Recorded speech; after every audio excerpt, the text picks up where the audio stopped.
Eh bien, bonjour à tous, c'est Sergueï. Dans cette vidéo, je vais attaquer un sujet un petit peu complexe parce qu'il englobe plusieurs choses.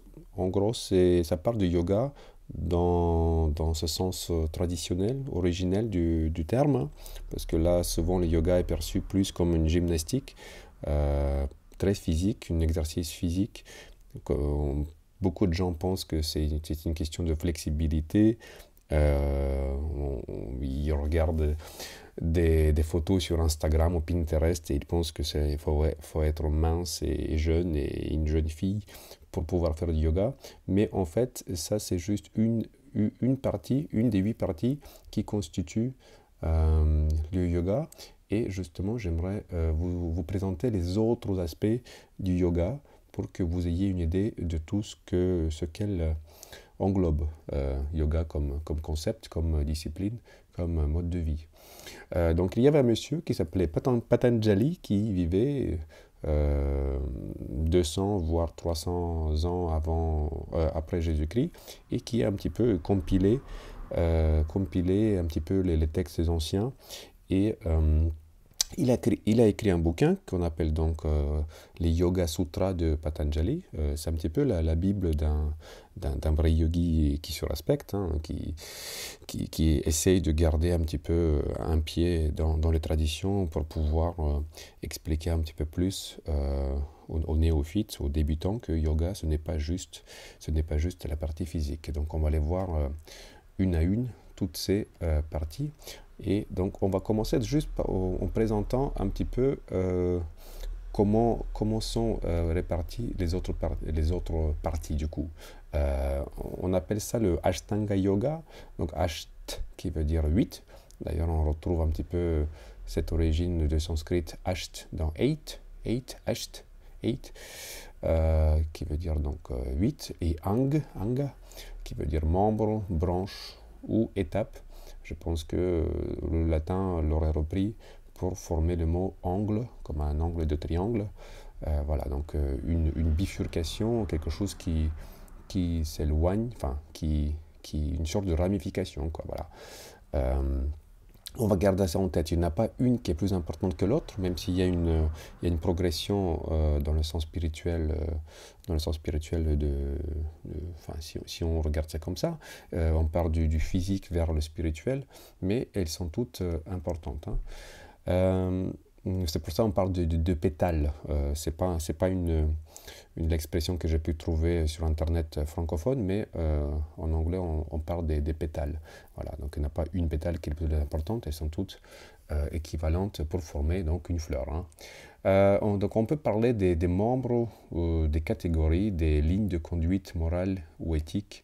On peut parler des différents aspects d'autodiscipline. Et là, c'est un grand débat.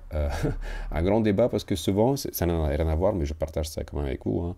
C'est les gens qui disent s'auto quelque chose, s'auto-observer, s'auto-contrôler, s'auto quelque chose. Moi, ça me gêne parce que auto renvoie déjà à soi, donc pourquoi dire ce auto? C'est un pléonasme, c'est comme si on se répétait 2 fois, je ne comprends pas. S'il y a des linguistes parmi vous, s'il vous plaît, aidez-moi. Moi, j'aime employer auto avec des adjectifs ou des noms, comme autodiscipline ou je sais pas moi, auto-analyse, mais ce avec des verbes. Donc à chaque fois quand je vois s'auto quelque chose, moi ça me fait des frissons. Voilà, bon bref, ça c'est dit, on continue. Donc ça va très bien du côté mental, psychologique, quand on parle de la moralité, de l'éthique, et tout aussi de la santé physique, plus précisément ce qui concerne les asanas et pranayam, et aussi d'autres aspects, donc l'aspect de purification du corps, hein. Le but étant donc enfin, c'est pas vraiment un but, mais enfin, atteindre le bonheur, si c'est un but, c'est comme si on l'avait pas, mais c'est surtout se rendre compte de ce qu'on a déjà. Donc, j'aime pas vraiment cette idée de désir vers quelque chose, c'est plus une question de reconnaissance, pour se rendre compte de ce qui se passe déjà. Voilà. Bon, bah, on va commencer avec la première de 8, qui est donc plus, qui a un côté social, comment on se comporte avec les autres, comment on se comporte avec, par exemple, les animaux, les humains, comment on se comporte en société. La première et la plus importante, je pense, étant la ahimsa, donc c'est la non-violence, et surtout dans les intentions. On peut très bien frapper quelqu'un si c'est pour protéger quelqu'un qu'on aime. Donc c'est plus dans les intentions. On peut très bien couper avec un couteau la chair de quelqu'un si on est un chirurgien. On est violent, on fait du mal, mais c'est plus dans les intentions qui comptent. Et souvent, on s'arrête tout simplement à la non-violence. Et moi, je tiens à ajouter que c'est surtout dans les intentions qu'on a qui donc vont donner naissance à nos actes. La deuxième des yamas, c'est satya, la vérité, authenticité, la sincérité. Donc, on va tout faire pour qu'il y ait de plus de sincérité, de vérité, de la véracité dans ce qu'on pense, ce qu'on dit et ce qu'on fait. Parce que si on veut atteindre l'éveil, l'illumination, bah, il faudrait qu'on commence en étant sincère avec soi-même. Est-ce qu'on se ment avant de mentir aux autres? Est-ce qu'il y a des intentions cachées, malveillantes derrière nos actes? Donc c'est très important de, euh, de rester vrai et sincère et honnête avec soi-même. Que ce soit quand on rend la monnaie, quand on dit quelque chose à quelqu'un. Euh, et la grande question maintenant, c'est est-ce qu'on doit mentir quelqu'un si on sait que si on dit la vérité et que ça fait mal? Bah, si on part du principe que ahimsa prévaut, moi je pense que dans certains cas, vaut mieux mentir pour ne pas faire de mal à quelqu'un. Voilà, euh, on peut utiliser plus des euphémismes ou des figures de style ou dire une vérité de la manière la moins violente possible si jamais cela devait arriver. Le troisième des yamas, donc, c'est asteya, l'honnêteté. Donc, les concepts sont très proches l'un de l'autre, on dirait presque des synonymes. Là, il s'agit plus de ne pas voler, de ne pas toucher à ce que ne nous appartient pas, et brahmacharya, continence, abstinence, avoir le cœur pur. Certaines personnes vont plus aller dans le sens abstinence sexuelle, célibat, chasteté, je ne sais pas, c'était il y a écrit il y a très longtemps, je ne sais pas, ils pensent que la spiritualité et les rapports charnels, les rapports intimes, sexuels ne sont pas compatibles, donc on va se baser plus sur une vie plus hermétique, monastique, on prie, on médite, on mange sain, et on évite de fréquenter des personnes sales, entre guillemets, pour rester pur et atteindre donc l'éveil. Encore une fois, c'est très difficile de savoir justement ce que l'auteur Patanjali voulait dire, parce que les Yoga Sutras sont très, très courts en soi, hein. Ce sont des petits postulats, et puis il y a des bouquins sur le bouquin Yoga Sutra. Donc vous pouvez, je pense que je mettrai un lien si je trouve quelque chose dans la description en ce qui concerne ce bouquin, les Yoga Sutras, à lire, absolument. Et la dernière des cinq yamas, c'est aparigraha, non-convoitise, non-possession, détachement. Donc là, encore une fois, ce sont des synonymes. Il y a certains aspects qui vont traiter plus de la cause. Je ne veux pas avoir quelque chose. Et d'autres aspects vont parler plus de la possession elle-même. Donc là, l'idée, c'est de rester un petit peu minimaliste, de se détacher du matérialisme, de ne pas compiler des choses, de ne pas collecter des choses, quoi, de ne pas s'attacher à ce qu'on a, que ce soit des vêtements, des collections ou ce qu'on a, quoi. Donc c'est plus dans faire et être plus que avoir. Voilà. Bon, on continue. Le deuxième aspect, Yama, donc c'est fini. Ça, c'était la première partie des 8 parties. La deuxième, c'est Niyama. Niyama, c'est plus comment on va se comporter avec soi-même. Donc, est-ce qu'on a de la discipline de soi, autodiscipline? Voilà, ce sont des termes que j'ai trouvés sur Internet. Observance spirituelle. Est-ce qu'on visite des lieux sacrés comme des temples ou des églises ou la nature dans les forêts? Quel est notre état d'esprit quand on mange? Est-ce qu'on bénit les personnes et les êtres qui sont derrière le repas qu'on a sur la table? Est-ce qu'on ressent de la gratitude pour tout ce qu'on a, quoi? Voilà, donc ça c'est un petit peu sortir tout simplement du monde matériel et voir un peu plus, quoi. Donc élever le niveau de conscience. Au lieu d'avoir un point de vue, on a une vision plus panoramique, on observe plus de choses et on se rend compte plus d'où vient ce qu'on a et quelles sont les conséquences de nos actions. Donc à la fois ça va au passé. Si j'ai un jean, est-ce que je me pose la question comment est-ce qu'elle a été faite? Si je jette une bouteille plastique dans la rue, est-ce que je me rends compte quelles sont les conséquences? Donc à la fois, on veut se rendre compte de la place qu'on a dans la société. Et voilà, tout simplement, on peut aussi calmer l'esprit en faisant des balades contemplatives ou en méditant dans des lieux sacrés ou tout simplement à la maison. La première partie, donc pareil, Niyama est constitué de 5 parties. La première, on appelle ça Sosha ou Sausha, je ne sais pas sûr comment ça se prononce. Ça concerne la propreté. Propreté dans le corps, dans la chambre.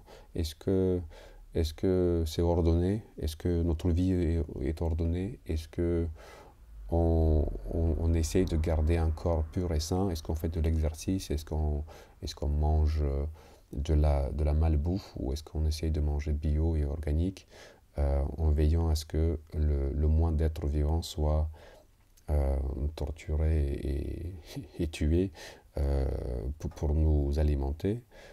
Propreté partout, donc que ce soit du point de vue physiologique, est-ce que je me lave, est-ce que je prends soin de mon corps et aussi autour de moi. Est-ce que je fais le ménage? Est-ce que je vis comme un SDF ou est-ce que j'essaye de me débarrasser de tout ce qui ne me sert plus ou de tout ce qui pourrait me divertir et comment dire, m'enlever de la voie yogique, quoi. Par exemple, Instagram ou Facebook ou Twitter ou YouTube, est-ce que je fais autre chose que... voilà, c'est un petit peu comment je traite le temps qu'il m'est donné. La deuxième, c'est Samtosa. On peut trouver aussi l'orthographe suivant, Santosa, avec un N comme Nicolas, et non pas M de maman. Samtosa ou Samtosa. Contentement, gratitude, satisfaction, sérénité. Voilà, donc c'est un petit peu, quoi qu'il arrive, comment je me sens, est-ce que je me rends compte de tout ce que j'ai, est-ce que j'apprécie le fait que j'ai un lit avec un coussin, avec une couette, est-ce que j'apprécie que j'ai un plat chaud, est-ce que j'apprécie que mon corps fonctionne normalement, que je n'ai pas de problème que je pourrais avoir. Voilà, c'est un petit peu plus ça. Et aussi comment je réagis dans des situations plus compliquées. Est-ce que je m'énerve ou est-ce que je reste équivoque? Non, c'est pas ça. Équanimité. Équanime, est-ce que je reste le même quoi qu'il arrive? Et c'est un petit peu ce qu'on cherche à faire, à calmer l'esprit et toujours à rester soi-même, quoi qu'il nous arrive. Tapas, voilà, donc ça c'est la partie un petit peu plus physique. Est-ce que je travaille avec ardeur? Est-ce que je fais des efforts? Est-ce que je prends la peine de travailler sur moi-même, de faire des efforts, de m'analyser, de m'auto-analyser, j'allais dire, comme on peut voir sur Internet. Est-ce que je prends la peine de lire des textes et de me poser des questions, quoi, dans le bon sens. Encore une fois, c'est pas la peine de devenir paranoïaque. Voilà. Et justement, la dernière enfin pas la dernière, il y en a encore une, Svadhyaya, texte sacré, s'étudier, s'observer, se connaître. Voilà, c'est un petit peu ça ce que je venais de dire.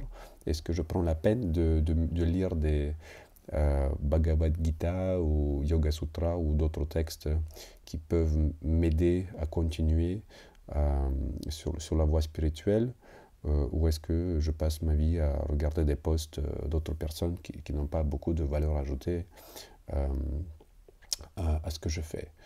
Voilà, donc ici, il s'agit plus de connaître soi-même, s'étudier soi-même, s'observer, comment je réagis, comment je me comporte, quelles sont mes conséquences, quels sont mes comportements et mes conduites. Et le dernier aspect de Niyama, donc c'est Ishvar Pranidhan, abandon à Dieu. Excusez-moi, des fois je ne mets pas d'accent parce que j'ai un clavier QWERTY et parfois je ne prends pas la peine de mettre des accents. Abandon à Dieu / univers, donc lâcher prise sur l'incontrôlable. Il s'agit tout simplement d'apprendre à accepter ce qui nous arrive des fois, surtout si on n'a pas le contrôle, comme la nuit qui tombe, comme la neige qui tombe, comme la pluie qui tombe.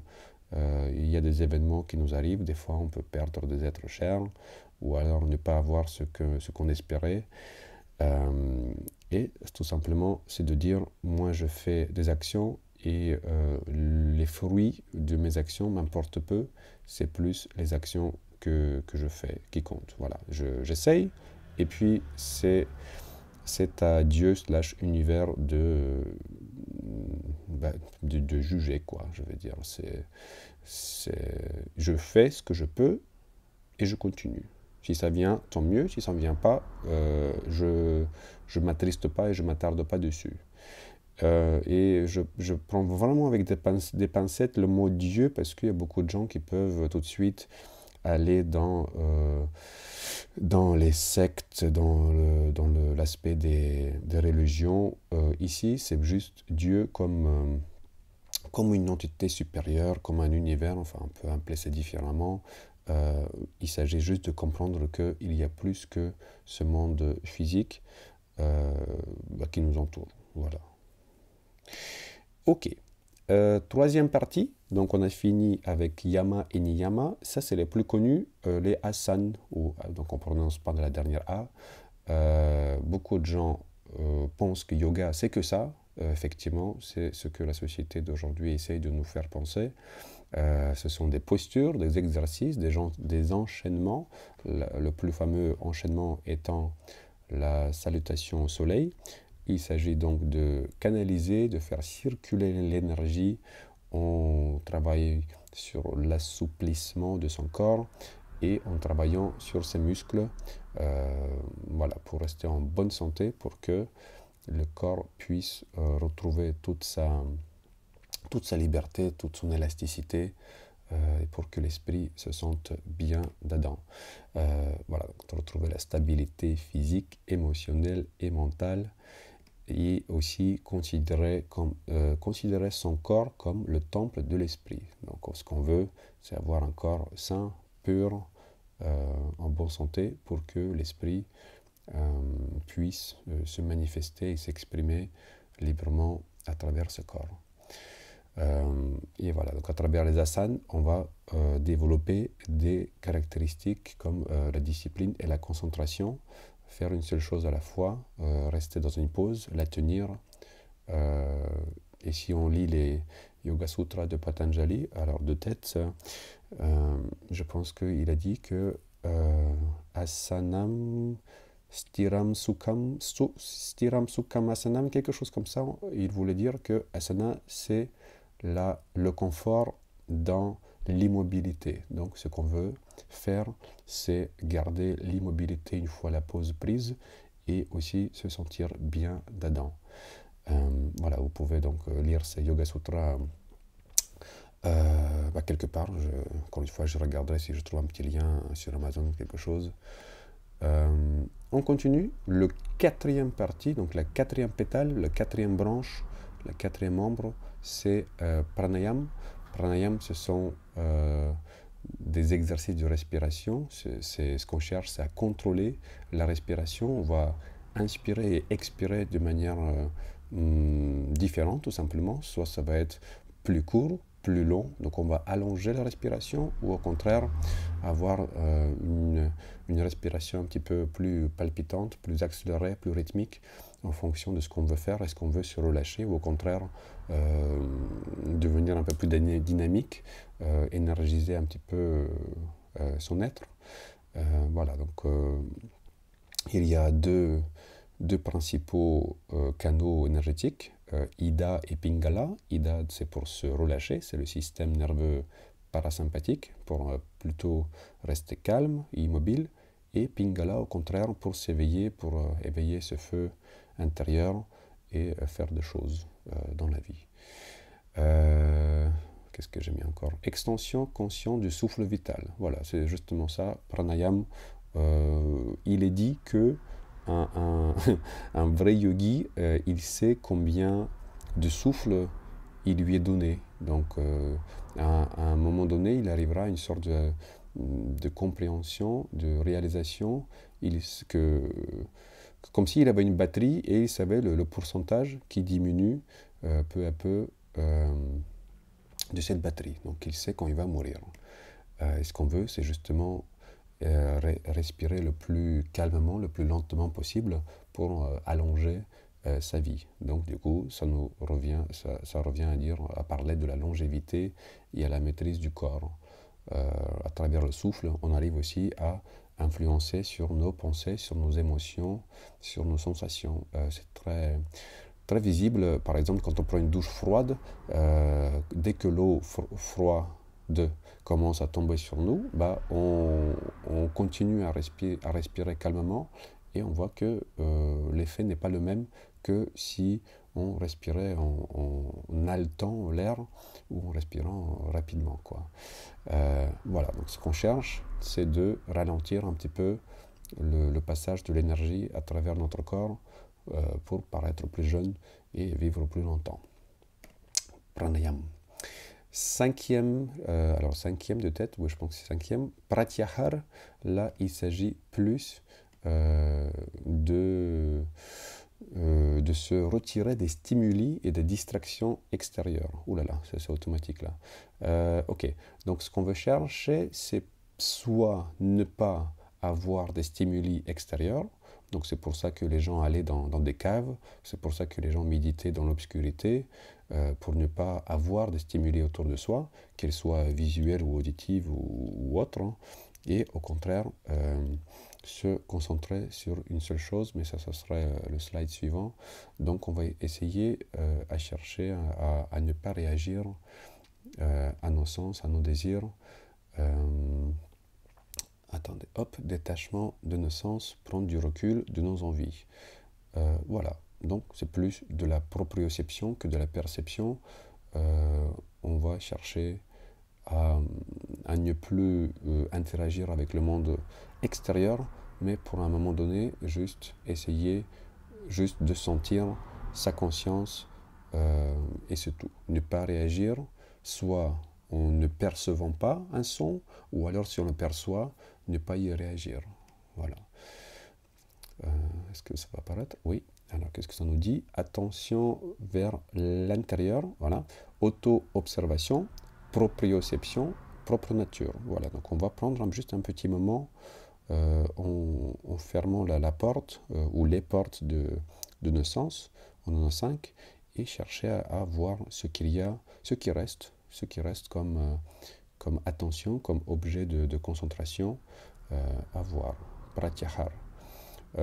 Moi, j'ai vraiment senti, juste un exemple de ce pratyahar, c'est quand j'étais allé en Inde pour faire du yoga et de la méditation.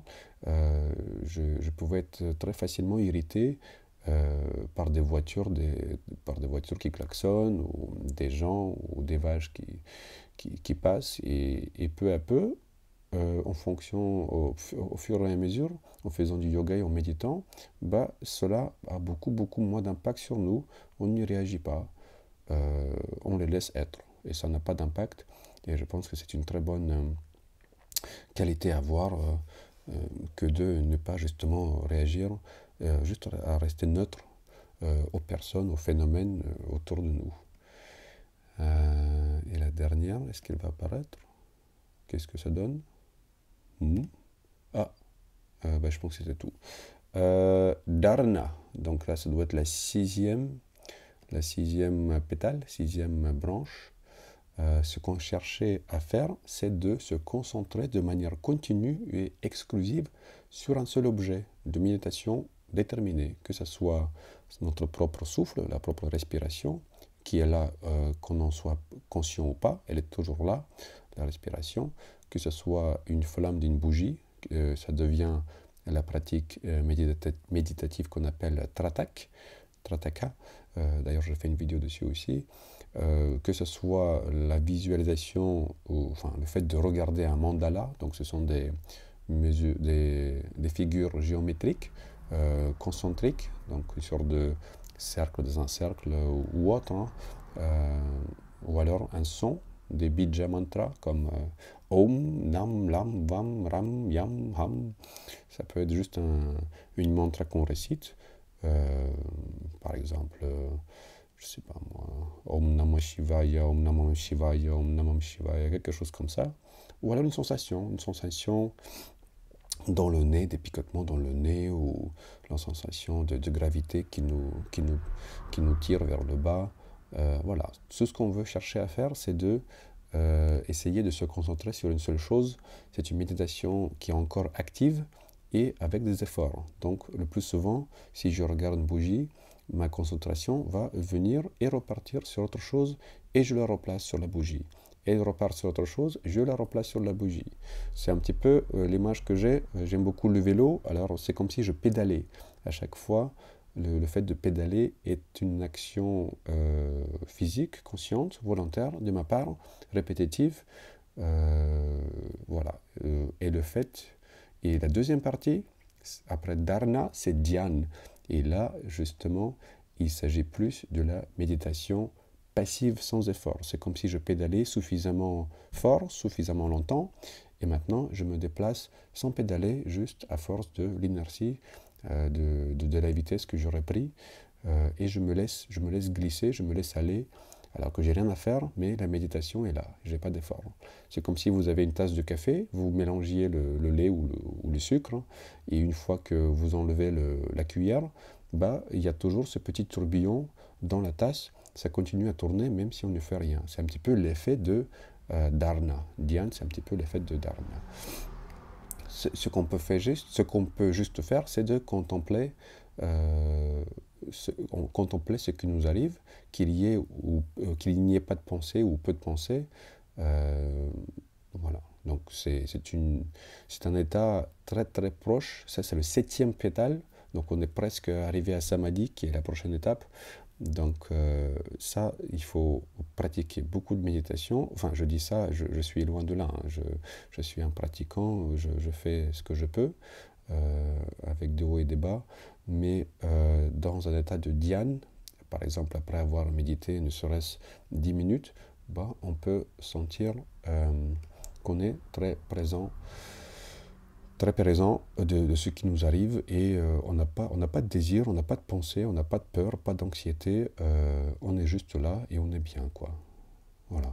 Et ça nous remet en place, ça nous ancre bien dans le moment présent. Et c'est une sensation, un état, j'allais presque dire un état d'âme, très, très plaisant à être, mais encore une fois, on va pas s'y attacher, que ce soit l'illumination, l'éveil ou pas, on va s'attacher à rien du tout, juste à observer soi-même. Qu'est-ce que j'ai encore mis? Voilà, dans le dhyan, l'esprit est apaisé et silencieux. C'est comme si peu à peu on s'isolait, et du coup on commençait à entendre notre propre battement cardiaque, notre propre respiration, des choses plus subtiles qu'on ne pouvait pas observer auparavant, parce que l'esprit était occupé par des concepts, par des pensées plus bruyants, entre guillemets. Voilà. Et donc la dernière étape, la dernière pétale, c'est le fameux samadhi, le fameux éveil, l'illumination que Bouddha aurait atteint il y a plus de 2000 ans.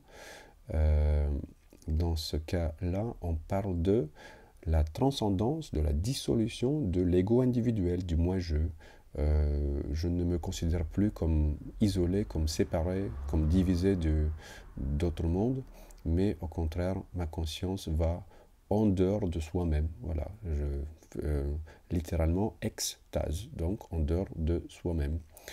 On se sent plus uni, plus connecté de manière profonde avec l'univers, le divin, et on comprend que la différence entre soi et les autres personnes, bah, ce n'est que l'illusion de l'espace-temps qui nous donne cette impression que toi c'est toi, moi c'est moi, on n'a rien à voir, et c'est pour ça je vais me comporter d'une certaine manière. Donc, du coup, un comportement qui peut être individualiste ou très dualiste, bon, mauvais, froid, chaud, moche, belle, et ainsi de suite. Ce qu'on va chercher à faire, c'est de sortir de cette dualité, mais et à comprendre que tout est connecté. C'est comme si une petite feuille se rendre compte que ce n'est pas juste une feuille, mais tout un arbre. Donc, il y a une connexion avec toutes les autres feuilles, avec tous les racines, tous les fleurs, tous les fruits. Voilà. Donc c'est un petit peu, on va dire, entre guillemets, le but, mais encore une fois, j'aime pas parler de but parce que ça met en place une distance, un désir avec le samadhi. On va plus parler de conséquences, voilà, de conséquences, de résultats de ce qui peut nous arriver si on suit les 8 pétales des Yoga Sutras de Patanjali, interconnexion avec tous les êtres, et en termes de sentiments et émotions, ce qui est au rendez-vous, c'est de la joie, épanouissement, bonheur, paix et compréhension voilà, de ce que nous sommes, ce qui nous arrive. Voilà, illumination, éveil. Bon, bah, je pense que c'est tout. Merci beaucoup de m'avoir regardé pour cette petite présentation. Regardez d'autres vidéos que j'ai déjà faites. Pensez à commenter si vous avez des questions, à liker ou à partager cette vidéo avec d'autres personnes qui sont intéressées par le yoga, ou au moins pour qu'elles comprennent aussi que yoga, ce n'est pas seulement des étirements, ce n'est pas juste le guerrier 1, 2, 3, la salutation au soleil et la pose de lotus, mais bien plus que ça. C'est un mode de vie, c'est bien plus que ça. Walou, walou, bah à la prochaine, c'était Sergei, merci beaucoup, ciao, bye bye.